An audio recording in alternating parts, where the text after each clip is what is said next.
going to talk about mitral stenosis.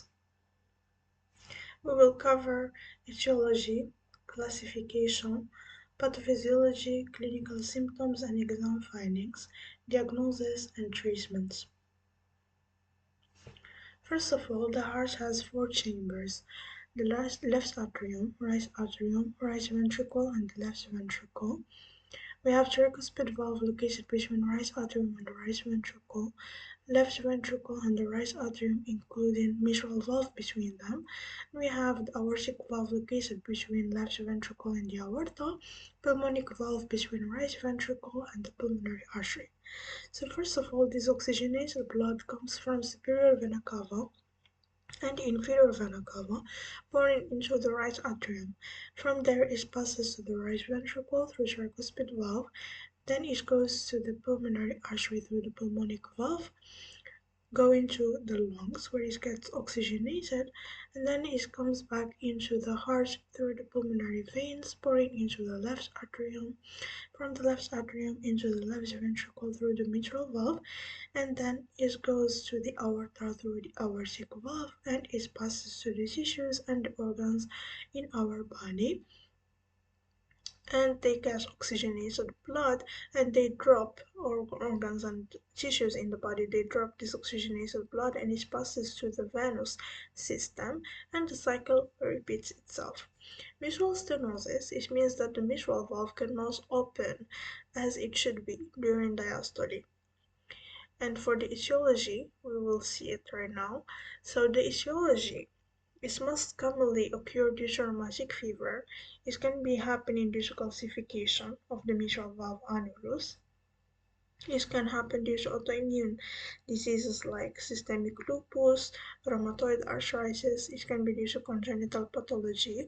It can be due to some other conditions which may mimic mitral stenosis, like bacterial endocarditis of the mitral valve with large vegetation, left atrial myxoma. This can be due to degenerative aortic stenosis, which leads to functional mitral stenosis by affecting the anterior leaflets of the mitral valve and preventing them from completely opening up during diastole. Classification: we have four stages: A, B, C, and D. A is asterisk of mitral stenosis, B progressive mitral stenosis, C asymptomatic severe, and D symptomatic severe. We consider severe mitral stenosis if we do a transthoracic echocardiography and we check the area of the mitral valve and it's less or equal to 1.5, and we have severe left atrial enlargement plus pulmonary arterial systolic pressure is more than 50 millimeter mercury. So pathophysiology. So what happens during the mitral stenosis is that due to this stenosis, we will have obstruction of blood flow into the left ventricle, and this it will limit the diastolic filling, and it will decrease stroke volume and cardiac output, which means that we have forward heart failure. Also, during mitral stenosis, we will have increase in the left atrial pressure, and this will lead to backup of blood into the lungs. We will have, due to that, an increase in pulmonary capillary pressure, cardiogenic pulmonary edema, pulmonary hypertension, and as a result of that, we will have a backward heart failure and right ventricular hypertrophy. Clinical symptoms. So typically the patients will be asymptomatic for many years till they start having symptoms of profound heart failure. Acute symptoms may occur in patients with tachyarrhythmias or increase in the cardiac output, secondary to some physiological conditions like exercise or pregnancy, or pathological like sepsis. Symptoms include fatigue, dyspnea, hoarseness, which is happening due to compression of recurrent laryngeal nerve by enlarged left atrium. It's also known as Ortner syndrome. Dysphagia, or difficulty of swallowing. It happens due to compression of esophagus by the left atrium when it's enlarged. We may have also symptoms of embolic disease like stroke, mesenteric ischemia. We may have also in later stages symptoms of right heart failure, which includes peripheral passing edema, jaundice, abdominal pain from hepatic venous congestion, the presence of hepatojugular reflux, and um, the presence of hepatomegaly, splenomegaly.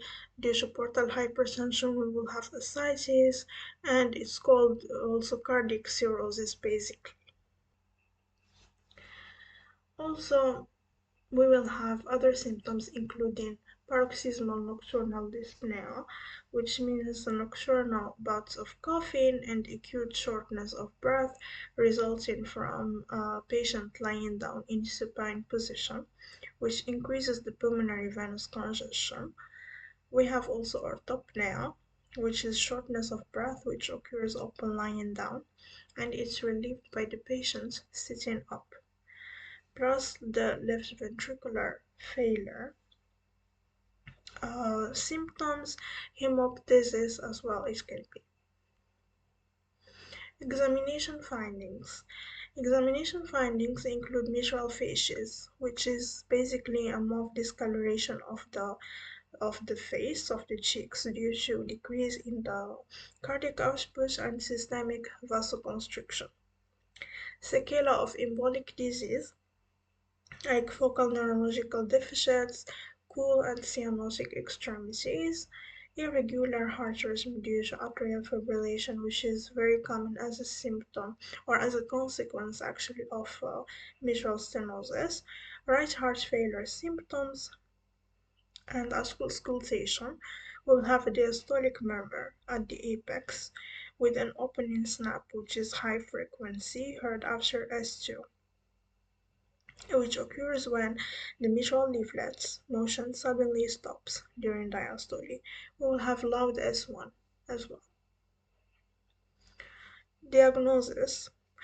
Diagnosis may include ECG, transthoracic echocardiography, X-ray, lab studies, but they are not that specific, but they show heart failure symptoms or heart failure findings.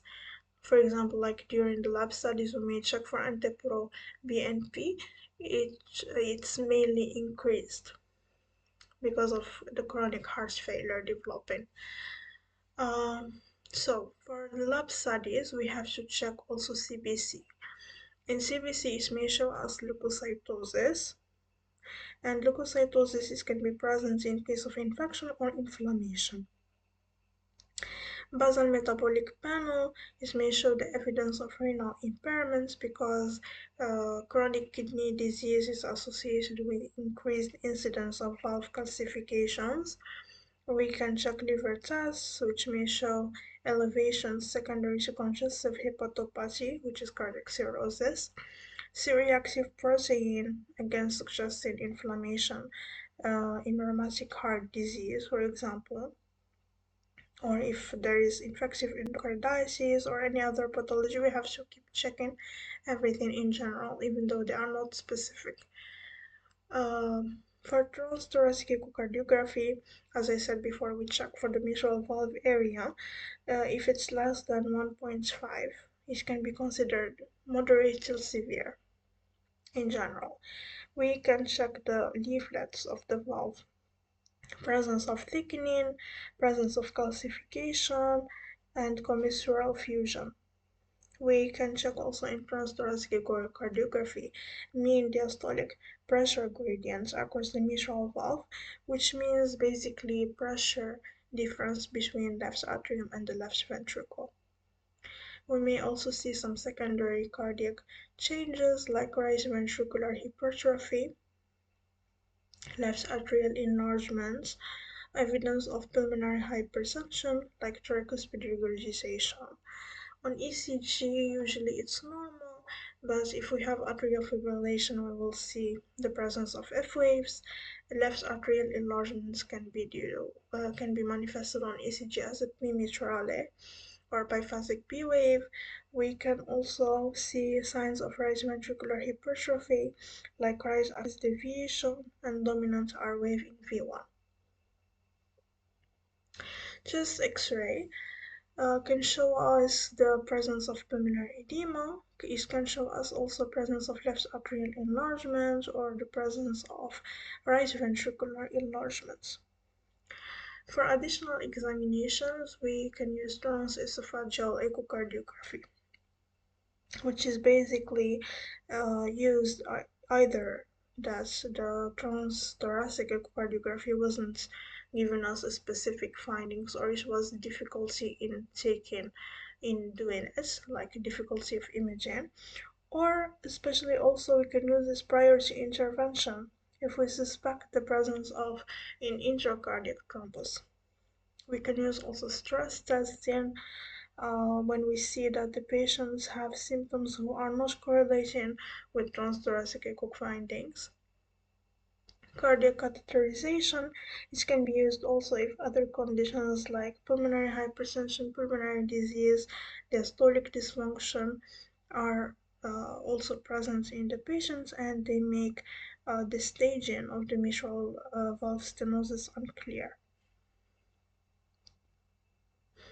For the treatments, we start with standard heart failure therapy. It includes diuretics, it includes ACE inhibitors or ARNI in general, ARBs, also like Forxiga is maybe included.